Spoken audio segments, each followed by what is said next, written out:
Ladies and gentlemen, hello and welcome to the Fightful Select 205 Live NXT UK recap show. I am Mr. Warren Hayes, and if you're looking at this and you're like, wow, a Fightful Select podcast appearing right here on the main Fightful.com channel, they must have messed up. They're probably not publishing at the right place. I shouldn't tell anyone about this.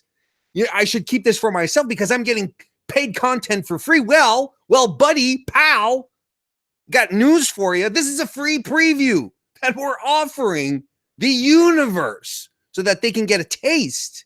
They being everyone in the universe, get a taste of the fantastic, outstanding content that you get as a Fightful Select member. Now, if you're not familiar with Fightful Select, maybe it's the first time you hear about it. Don't know how, but maybe it could be.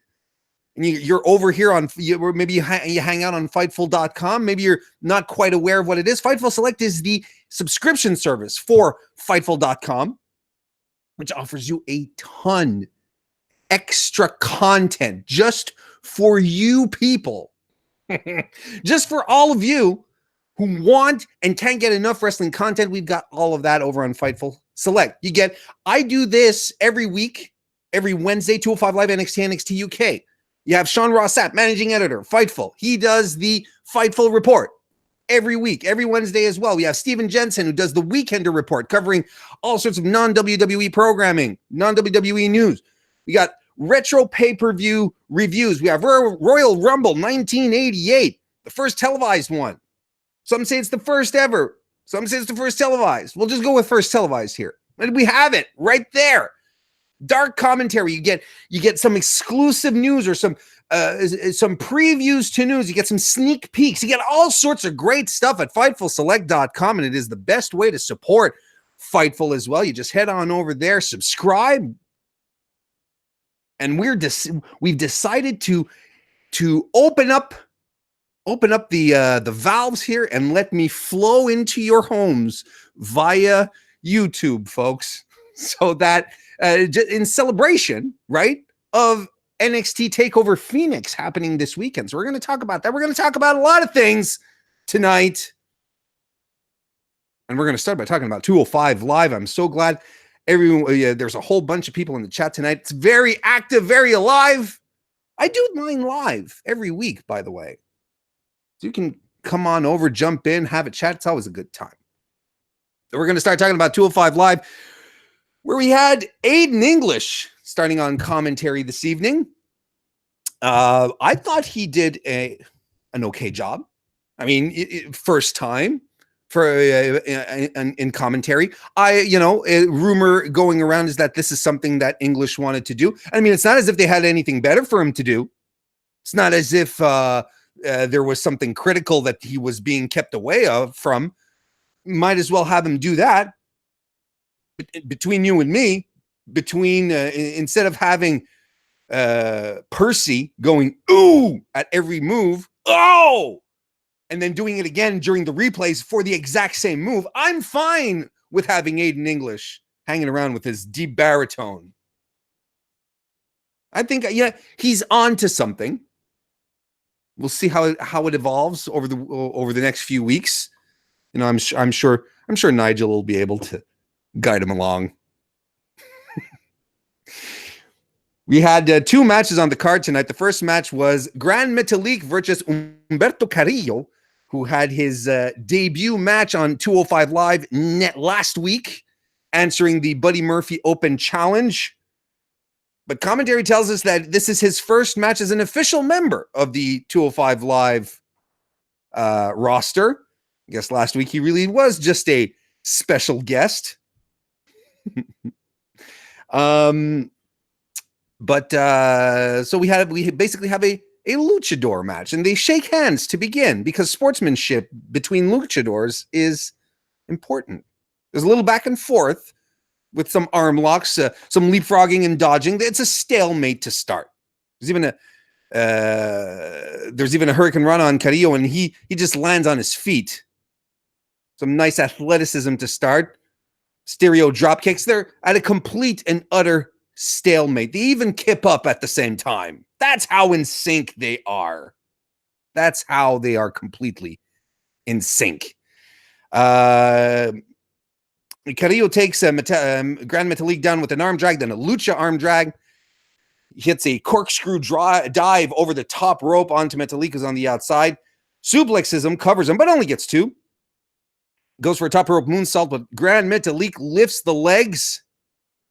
Metalik comes back and he hits what kind of looked like a bulldog move. Vic called it a reverse sling blade. I call shenanigans on that. Not quite sure that's what that was. Could be wrong. It didn't look like a reverse sling blade. If that's what a reverse sling blade looks like, they need to find another name for it. Metalik hits a drop kick off of some rope walking, covers Carrillo, but only gets 2. Then we go into a chin lock sequence because nothing says lucha libre like a good old chin lock spot. We'll fast forward through this one. We'll get towards the end. Metalik at some point hits a fantastic running head scissors onto Carrillo, who is on the apron. He just flies, hits the head scissors, and flips both of them. Flip himself and Carrillo off onto the floor. That was a nice move, pal. Then Metalik follows up with a really nice springboard senton and covers Carrillo, but only gets 2. The end comes with a drop kick, missile drop kick by Carrillo, followed by a headstand into an Arabian press for the win. So Carrillo wins his first match as an official member of the 205 Live crew. This was an okay match, but I've seen a bit of a over the past couple of weeks, found that there's been a trend that the opening matches for the opening match, to be somewhat slower than the usual 205 Live pace. And Carrillo is fine. Seems to me that his the couple of appearances he had on NXT were a lot more electrifying than this. Showed a lot more speed, a lot more explosiveness. There was there's nothing wrong with this match, but you expect when you expect 2 guys, especially who wrestle very similar styles, kind of expect them to pull a lot of stuff out. But then let's not forget, this happened on the exact same night as the 2 out of 3 falls match between Andrade Cien Almas and Rey Mysterio. So, maybe at some point, you sort of, you had Andrade and Mysterio do their thing. What are we going to do? Well, maybe we just can't compete with that.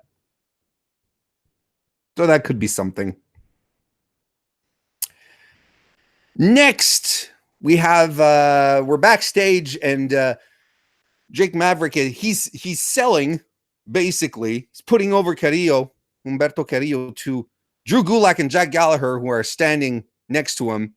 Gulak is pouting through his great thick beard now. He's literally pouting. He's got his arms crossed and he's not happy. Drake keeps saying that Carrillo is fantastic. He's great. Drew tries to intervene, but he's just too mad, man. He walks off. Jack Gallagher just stands there and he's shaking his head in disappointment at Drake Maverick. Then Tony Nese walks back in and he wants a rematch against Noam Dar, who won't shut up, apparently, about beating him. We're going to get a rubber match for that. I'm okay with that. Give me more Tony Nese, man. Next, Kalisto and Akira Tozawa cut promos regarding the Fatal 4-Way that's coming up at the Royal Rumble, which leads into our main event of the evening, a triple threat between the three challengers for Buddy Murphy's cruiserweight title at Royal Rumble. Kalisto, Akira Tozawa, and Hideo Itami, who cuts a promo, or at least Arya Daivari cuts half of a promo with him, for him. Everyone gets in the ring. They do their entrances, they get in the ring, and then Buddy Murphy comes out. And he joins commentary, goes to sit around, and his presence would not be on commentary alone. His presence will be felt during the evening. The bell rings. Here we go. And Itami goes right after both guys, and he takes them both out, tosses Tozawa out to the floor. But Kalisto fights back, hits a Hurricane Rana and a dropkick on Itami. Springboard arm drag by Kalisto, sends Itami to the outside. Then Tozawa hits a missile dropkick on Kalisto that tosses him to the outside as well. Tozawa then hits the ropes and dives on Kalisto. You know, Akira Tozawa has one of the most missile-like suicide dives that you could possibly imagine. Like, he just goes really straight in. He has no respect for his head. He just goes in head first, right? And the way that he just connects with Kalisto here, he goes in full force, and Kalisto hits commentary table, hits his back into it, but really hard. It could not have felt good. Itami gets back in control over Tozawa, tries pinning him a couple of times, but Kalisto keeps getting out of the ring. Itami grounds Tozawa, elbows him repeatedly to the back. He goes after Kalisto then, who's on the outside, and he gets a really big boot right in Kalisto's face, up against the barricade. A nice, one of these nice Itami hard kicks. Tozawa fights back, hits a Hurricane Rana on Itami. Back the drop driver by Hideo. Then Kalisto comes off the top rope. Tozawa counters with a drop kick as Kalisto flies off the ropes. That was nicely timed. Tozawa then runs the ropes, goes for a dive on Kalisto, but instead eats a clothesline by Itami. And what a clothesline! Tozawa just flipped inside out. All three guys start striking at each other in the middle of the ring. It ends up with Kalisto and Itami having some shenanigans on the turnbuckle post. Tozawa joins in, and they're all up top. And that's where Buddy Murphy makes his presence felt. And he power bombs all three of those dudes off the top turnbuckle. It's no DQ, right? It's a triple threat. So everyone's free game here.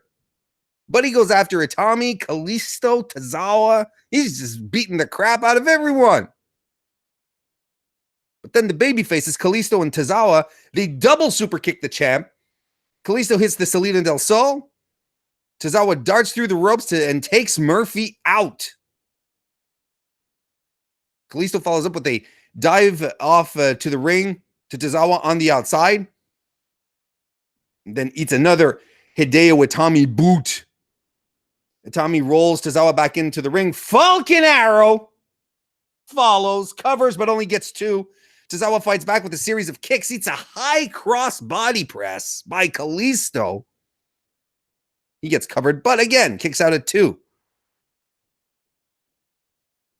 Kalisto then, there's some top rope events that happen, but it all comes to a head when Kalisto goes for a top rope Rana, but Tozawa holds the rope, so Kalisto goes flying off. Tozawa goes for the top rope senton, but Kalisto rolls out of the way. Itami then runs in with a diving drop kick on Kalisto. Sakura knee strike ends it. And Hideo Itami wins the triple threat.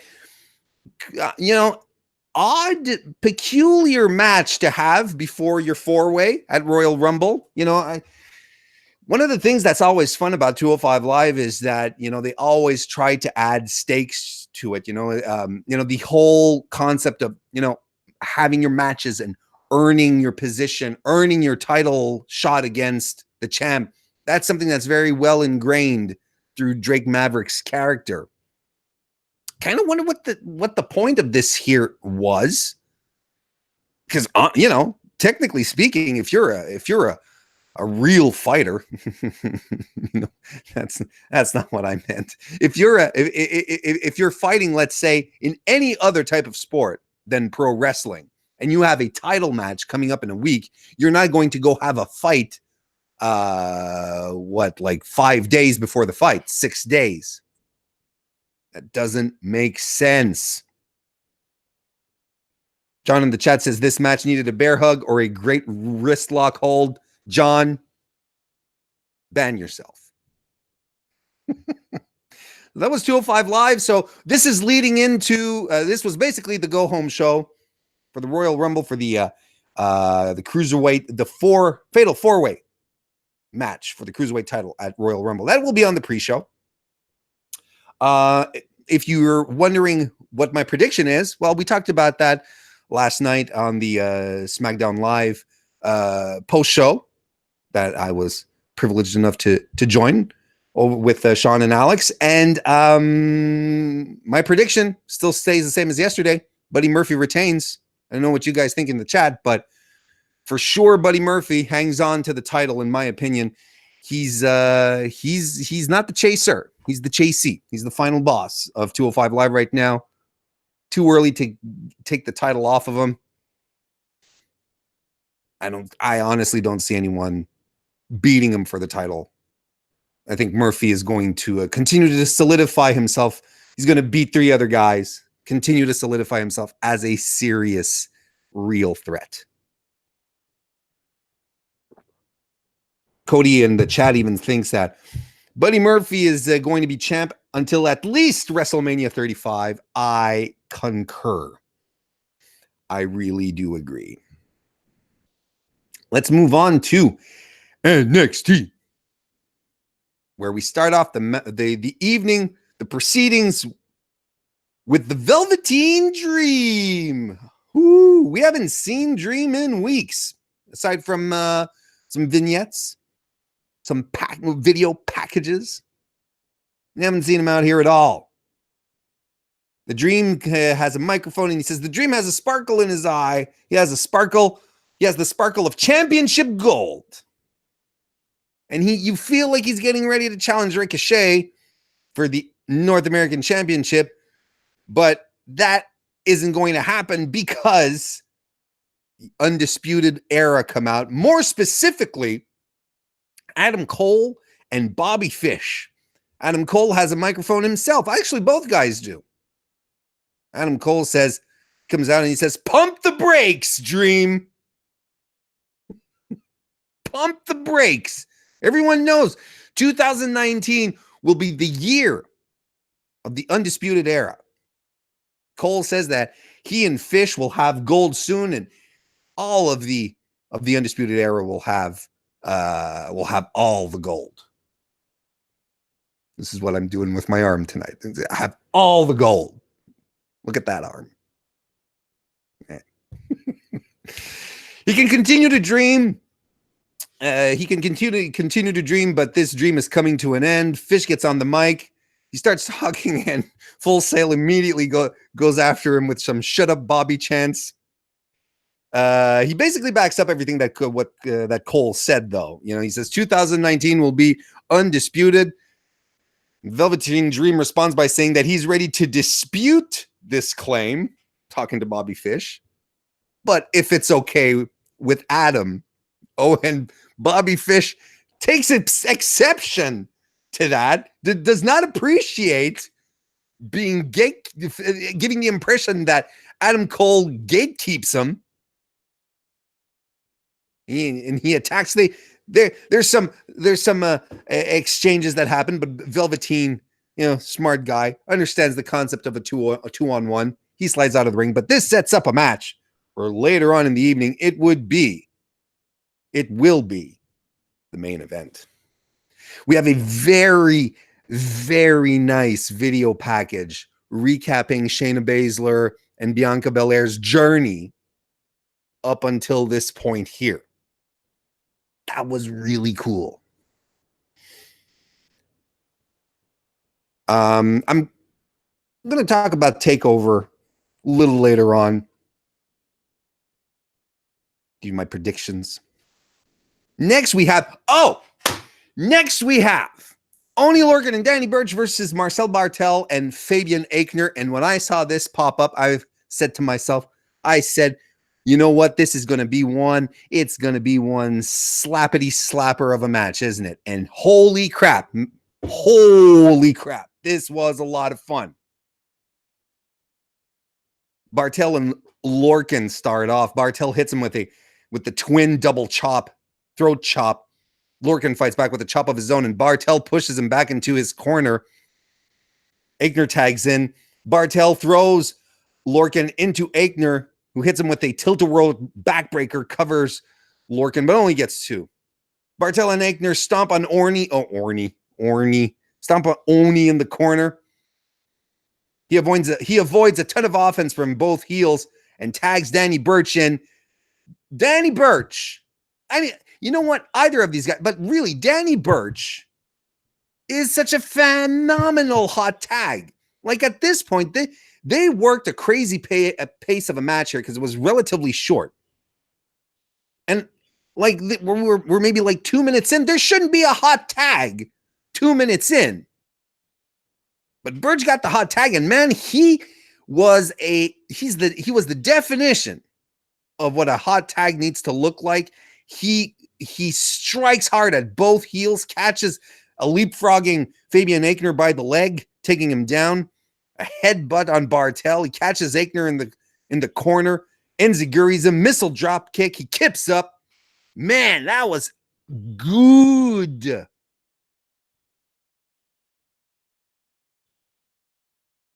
There's he tags Oney back in. They go for their finisher, but Barthel breaks it up. Aichner lariats the hell out of Oney Lorcan. Tosses Oney into Aichner, who brainbusters him. It looked cool, but there was an edit there. You could tell. There's a bit of an edit. But it still looked good. There's a tope by Barthel onto Burch, who's on the outside. That was cool. Aichner with a springboard moonsault on Oney Lorcan, covers him, but only gets 2. And Nigel took the time to remind us, commentary anyway, took the time to remind us that Fabian Aichner was in the original Cruiserweight Classic. He's put on the weight, but man, he can still do the high-flying stuff. That was cool.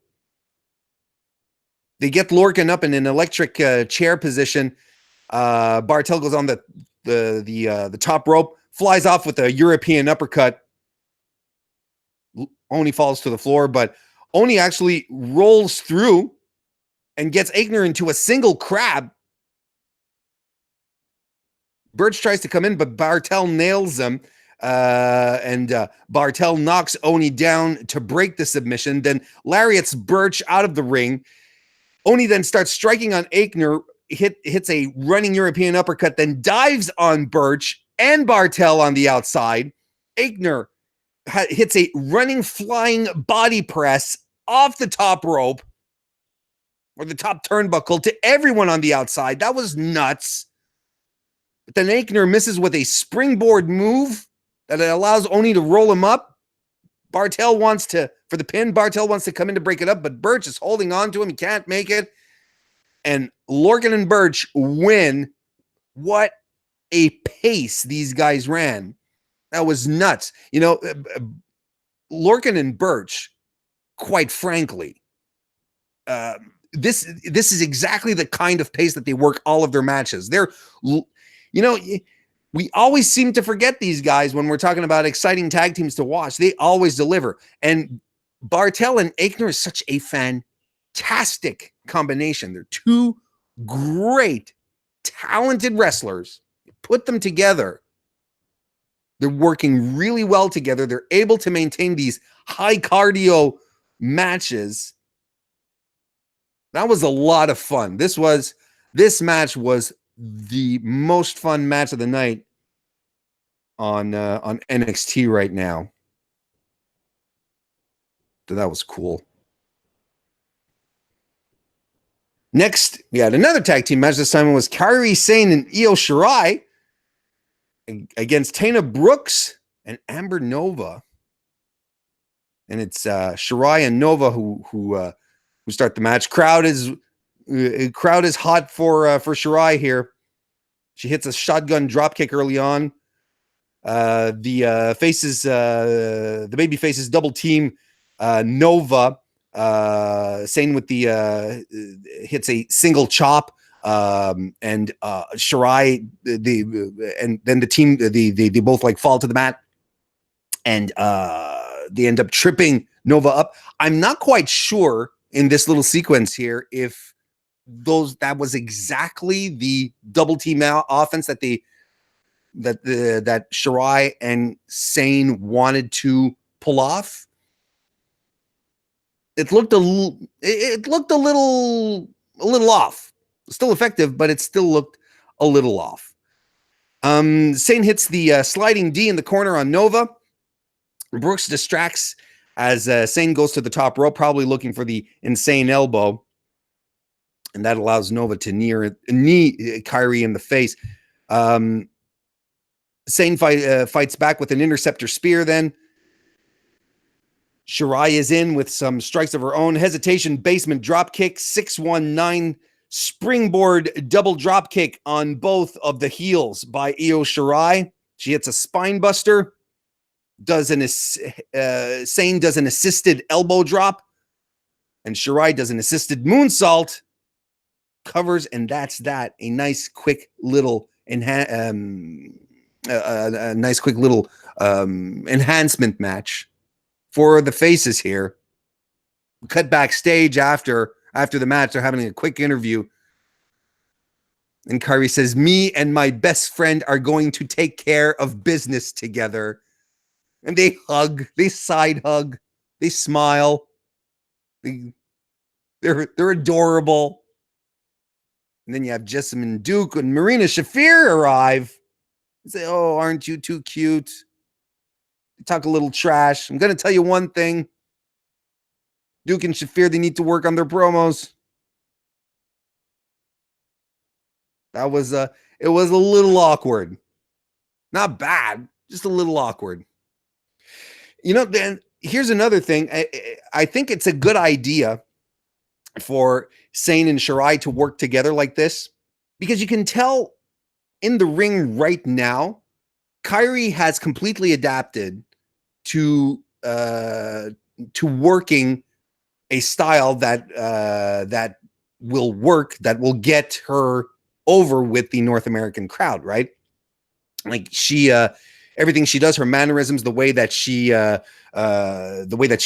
takes the time to react to the audience. Whereas Shirai is, she's not quite there yet. Doesn't work the crowd in the same way. Doesn't create the same kind of connection. It's not bad, but you can tell that Shirai doesn't have that confidence yet, or that just the nuances to help get her over with the crowd. So I think this is good.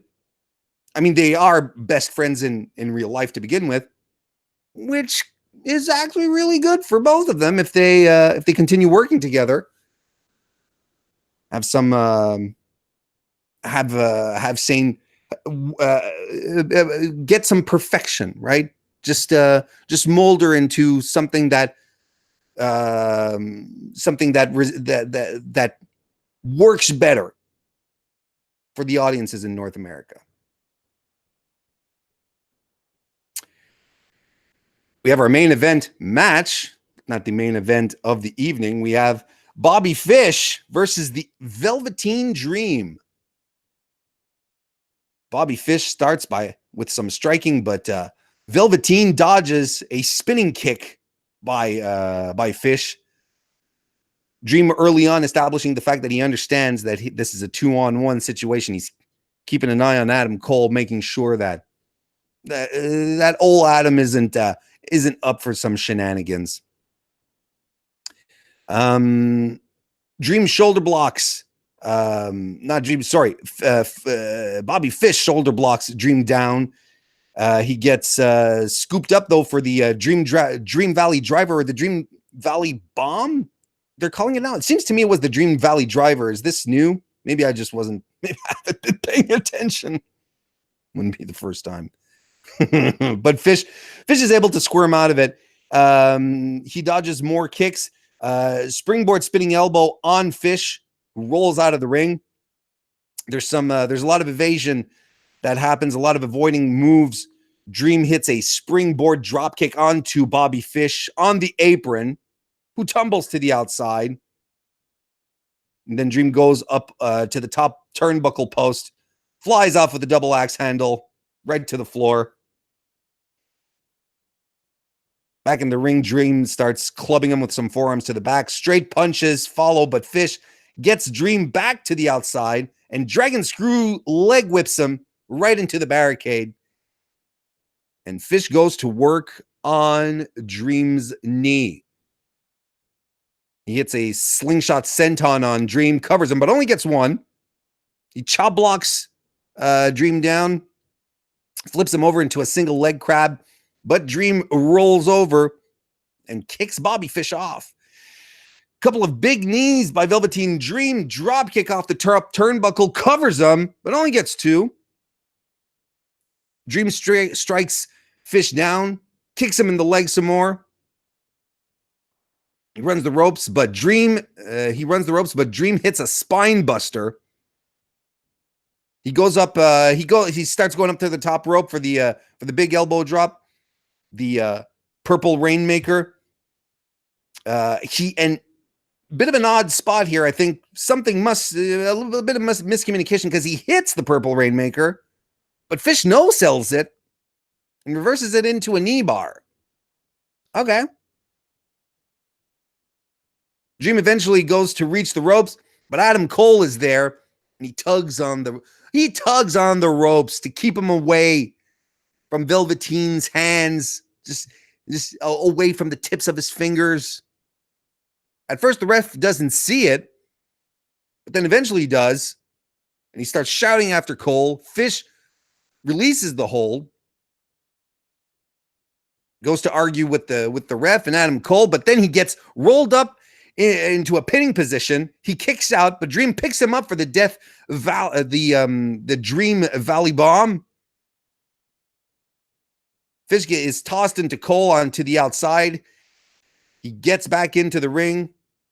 Actually, that's it. He goes for the Dream goes for the DVD for the death for the Dream Valley Bomb, but Fish avoids it again. He gets tossed to the outside onto Adam Cole. There we go. We'll get there. Gets back in. He eats it. He eats the Dream Valley Bomb this time, and then the flying elbow, the purple rainmaker, connects again, and Velveteen gets the win. After seeing this, I would dig an Adam Cole Velveteen Dream feud. That would be fantastic. Just on the pure showmanship of it, the promos, that'd be fantastic. I don't know if this is something that we might expect a little past Phoenix, Takeover Phoenix, heading down the line a bit, but that would be really, really fun. It could also be just nothing. Could be just a one-off here. I think everyone is expecting to see Velveteen Dream at the Royal Rumble. What do you guys in chat think, guys and gals? That's what I'm thinking. I feel like it's a shoe-in for that one. Because Velveteen Dream isn't on the Takeover Phoenix card, but he is in the Worlds Collide tournament, right? Seems to me. I don't think they'd have him come down just for that. I'm pretty sure the Dream is going to be there in the Royal Rumble. Next week, we're getting the Forgotten Sons versus Street Profits because we can't get enough of Sanity Jr., can we? And we're also getting the Kairi Sane and Io Shirai versus Jessamine Duke and Marina Shafir match. These are all actually going to happen at Takeover Phoenix. They're going to be dark matches. Be broadcast next week on the on NXT. Next week, NXT is going to be mostly a recap show, a couple of matches.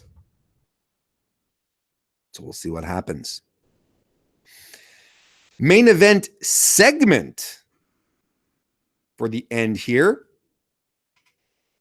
We have Ricochet coming out with the North American Championship. He takes umbrage to being super kicked by Johnny Gargano last week.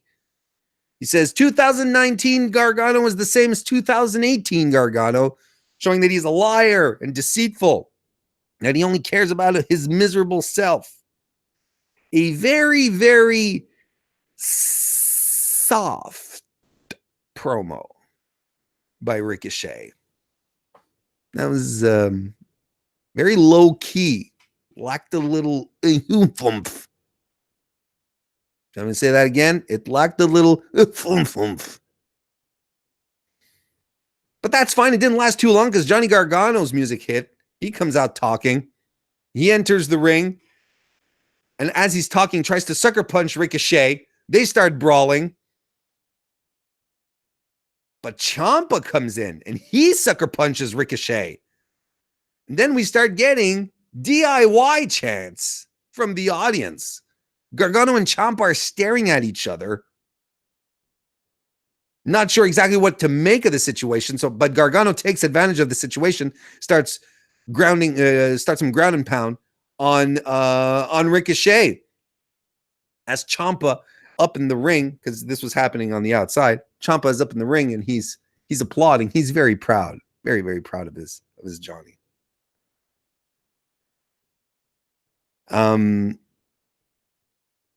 And as this is happening, as Ciampa is applauding, he doesn't realize that Aleister Black has hit the ring and he's coming after Tommaso. He starts beating him up, but then Johnny's done with Ricochet. He sees that Ciampa's in trouble and he goes in after Black and he super kicks him. More DIY chants, because of course there's more DIY chants. Ciampa pounds Black. Ricochet goes after Gargano, but he knocks him down again. Gargano with the springboard DDT in the meanwhile, and Ciampa hits Project Ciampa on Black. The baby faces are dead. Rest in peace, man. Gargano and Ciampa walk away from the ring. They go to the top of the ramp. They stare at each other in complete silence. And the thing they've been building to very, very slowly, Tommaso Ciampa extends a hand. Oh, yeah, and Cyborg. That's right, Cyborg. Meanwhile, people in the audience, thank you, Cyborg, in the chat. In the meantime, people in Full Sail is chanting, hug it out. Oh, the audience wants this. Ciampa extends the hand, and Johnny is sort of taken aback, and he's sort of, you feel like he's going in to shake his hand. People are digging it. They're chanting. And then Candice LeRae runs out to keep her husband from shaking Ciampa's hand, saying, you're not going to do this. And inadvertently, Candice LeRae becomes the biggest heel of the night. Because this is kind of what we all wanted at this point, right? Dark DIY. Dark it yourself, man. That would be so... well, I mean, we're starting the new year. Phoenix is the first takeover of the year. Well, I really feel is going to set up a whole new slew of storylines, because then we're going to start getting a feel as to who is going to be called up. I don't think there's going to be any immediate call-ups. Not while they still haven't figured out what to do with Lacey Evans, with EC3, with Heavy Machinery started. Maybe they might call up Aleister Black. They might call him up because they have a vacancy. We don't know what's going on with Lars Sullivan. Last we heard is exactly the same thing we heard, 2 weeks ago now. that he had an anxiety attack, a panic attack. It's been radio silence since. Triple H on the media call said that, the situation is pretty much the same and they have to move forward. I mean, there's room for Aleister Black on main. He is main roster ready. He has been main roster ready for a while. So we'll see how this goes down, but I don't think there's going to be that many call-ups. And if they're going to keep pushing the Ciampa Gargano storyline into this new chapter where they're friends again, but dastardly heels, I think they're going to be sticking around NXT for a while still. Quick predictions for NXT Takeover Phoenix this weekend. Talked about it last night again on the SmackDown post show with Alex and Sean. Sean and Alex, depending on how you feel about it. Let me pull up let me just pull this up here just to make sure I don't forget anything. We have Matt Riddle versus Cassius Ohno. I mean, at this point, Matt Riddle is going to overcome. He's going to, they're going to have the competitive match. It's not going to be a squash. They're going to go even further than their match they did a couple of weeks ago. And these guys should work well together. Should be a slobber knocker, as a wise man once said. This should be a lot of fun. It'll have time. It won't be just a quick in and out here. But Riddle's going over. Ricochet versus Johnny Gargano in what potentially will be the match of the night. This is going to be so good. Johnny Gargano, arguably the best worker in the entire company, not just NXT, against Ricochet, who, you let that guy cut loose. Oh boy, this is going to be a lot of fun. This is one of these matches that I really don't care about the outcome because the match is going to be great. But I would dig it so much if Johnny Gargano won the North American Championship and Dark it yourself, Dark DIY, whatever you want to call them. They have the gold, man. Woo. Woo. Undisputed Era versus the War Raiders. I don't see Kyle O'Reilly and Roderick Strong dropping them again. I really don't. I think they're the gold standard. I think War Raiders don't have not that they're fantastic, just haven't had proper buildup. Honestly, I really think Kyle O'Reilly and Roderick Strong hang on to the titles till the Dusty Classic. I really, really do. Shayna Baszler versus Bianca Belair. I don't see Shayna dropping the title, not yet anyway. Let's give them a program. Let's have another match between the two. Then give it to Bianca.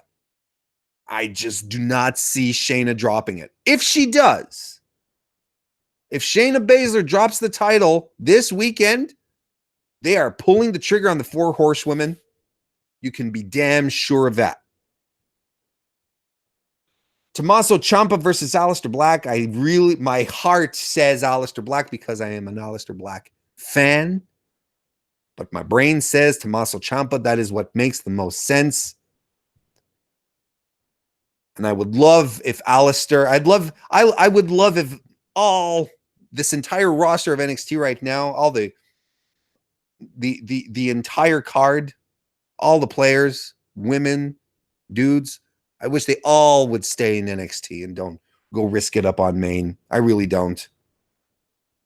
But if there's one guy who's ready to go up, it's Aleister Black.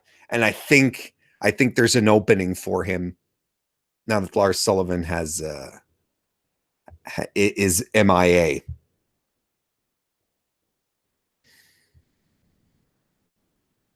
So that's that for NXT. Let's talk about NXT UK.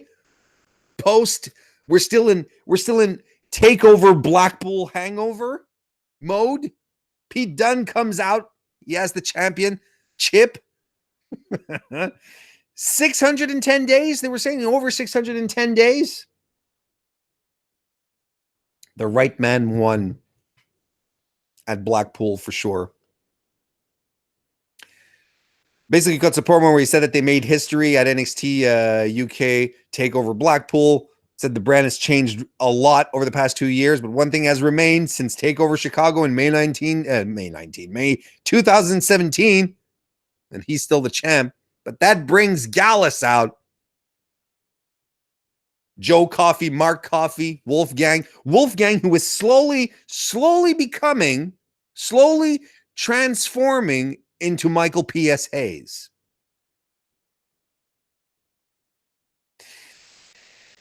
Coffey's pissed. He says that, he wants his rematch. He's taking his place at the front of the line, but the lights go out. Walter.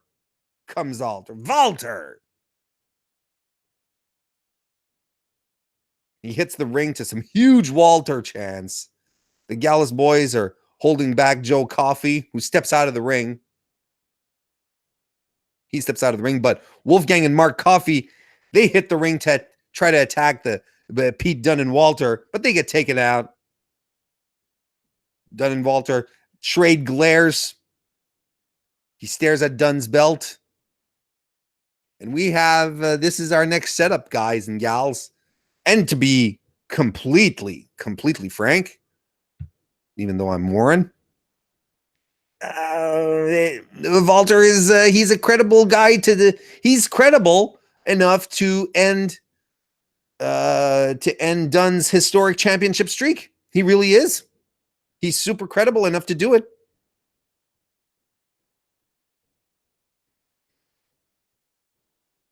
Next, we have Sid Scala, who's backstage, and he's talking about, he actually mentions the Worlds Collide event this weekend. He says that not only is NXT UK going to be there, and they're going to be taping some NXT UK shows there as well, but he said, I really want the NXT UK brand to go in there and perform, and I want them to show that we're the superior brand. And I'm like, wait a second. Why is NXT UK the only brand out of the three competing? Have you heard first and foremost about this? I think a lot of you, I don't know how if it's flying under everyone's radar or not, but during the Access event at Royal Rumble weekend, they're having a tournament where superstars of 205 Live, NXT and NXT UK are basically having a tournament to determine brand superiority. But I mean, that technically that's what it is. And this is the first I've actually heard about it on any of those three competing brands. And it's Sid Scala, the assistant to Johnny Saint, who's like, well, we really should win this because it'll show all them other brands that we Brits, we're not to be trifled with.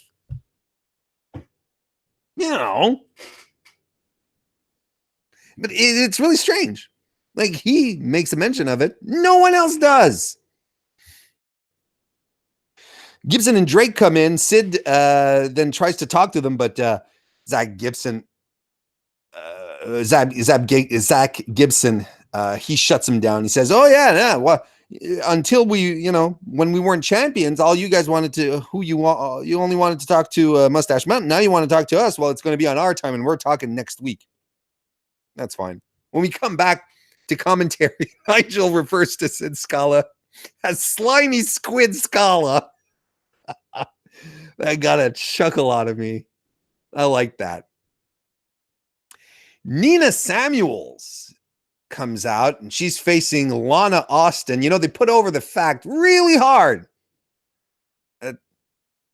Lana is a single mother of 3 children, that she's pursuing her dream. That everyone, that everyone cried when she finally got the opportunity to come to NXT UK, that her kids are so proud of her. Man, this is the exact same type of setup that happened to Goose in Top Gun. They telegraphed this ending pretty hard. There's a lot of back and forth. Well, a little back and forth, actually. To begin with, Austin hits a European uppercut and a basement dropkick on Samuels. Covers her, only gets 2. She charges Samuels into the corner, but Samuels boots her in the face. She tangles Austin up in the ropes, hits a Drop kick to her back, covers her, only gets 2. Samuels is crisp, man. She is so good. She's in control. She hip tosses her, a snapmare, covers Austin for 2. She has Samuels has Austin in a stretch, but Austin hits a side Lushan leg sweep to get out of it. She clotheslines Samuels down. Another running European uppercut. And a rolling forearm gets Samuels down and gets covered for 2.7. Samuel hits, but the match comes to an end when Samuel hits her finisher, the prima donna, a fireman's carry into a neck breaker for the win. That was cool. I like me some Nina Samuels, man. Push her to the moon. She's a legitimate pro. Like, she can go. Look fantastic here. Mustache Mountain are backstage with Razzi, who recently said that he would not be against wrestling, that he's proud to be part of the NXT UK brand. He's great, happy to be a talent, but he's not above the idea of hitting the ring and actually wrestling. Check out that report, Fightful.com. They're disappointed. I'm just happy I made a really nice segue. Sue me. Mustache Mountain are disappointed that they came up short, that they're not the first ever NXT UK Tag Team Champions, but they're coming after the titles nonetheless. But then on the flip side, we see a smiling, happy Toni Storm, who is smiling and happy to be the NXT UK champion, that she's going to do everything in her power to step it up. Eddie Dennis versus Jamie Ahmed. Dennis coming off his loss at NXT UK Takeover Blackpool against Dave Mastiff in a snoozer of a no DQ match. That was the kind of match that sucks the air out of the room.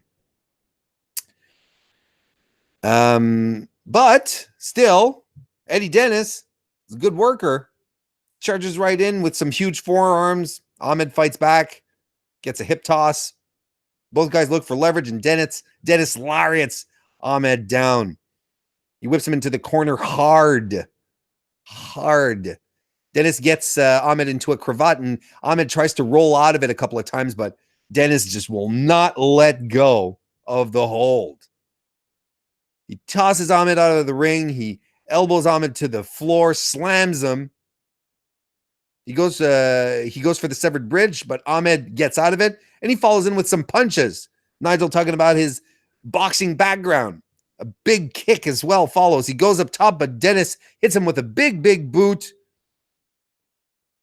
He climbs up the ropes, hits a stalling superplex, and the neck stomp driver for the win. Eddie Dennis curing himself from his loss. Good for him. We have next week Mustache Mountain versus Aichner and Bartel. Ooh. I'm going to keep the hose nice and close for that one. That is going to be sick. It's going to be a fun one. Speaking of fun ones, woo! My boy, Jordan Devlin versus Travis Banks. This is a rematch of the match at Takeover NXT NXT UK Takeover Blackpool. That did not happen. That we had instead Finn Balor come out. It was a good move. It was a good call to have Balor come out. I thought it was smart. Created a nice moment. Surprise. Crowd popped huge. It was a nice moment. But you know what? If we had got this match at Blackpool as well, nothing to be embarrassed about. This was fantastic. But of course it was fantastic. Jordan Devlin was involved. And they go right after each other like this, it's a fight. Yeah, let's not forget Jordan Devlin injured Banks, attacked him before the match, took out his knee, which prevented Banks from fighting, and that's why they had the plan B with Finn Balor. Sure, you call Finn Balor in as a plan B. Stories. But they go right after each other, Devlin and Banks do, with a lot of strikes. Banks kicks and clotheslines Devlin out of the ring, hits a dive on Devlin. Devlin goes around the ring, and Banks hits another dive on Devlin. Devlin tries to flee over the barricade, and they are in the crowd. They are fighting in the crowd. Banks kicks him right in the chest, sends the ace over the barricade. Flying body press off the barricade onto Devlin. Banks is on fire, and the crowd is hot for this. They are all in on this one. He charges Devlin, who dodges, hoping that Banks will run into the steel steps, but Banks stops just before he hits them. But Devlin chop blocks him instead. Devlin tries to injure the knee again on the steps, kind of like what he did at Takeover, but Banks fights back and hits a double stomp off the apron onto Devlin's back. Cool stuff. Throws him back into the ring. Devlin tries to beg off, and instead starts eating some yes kicks, followed by a super kick.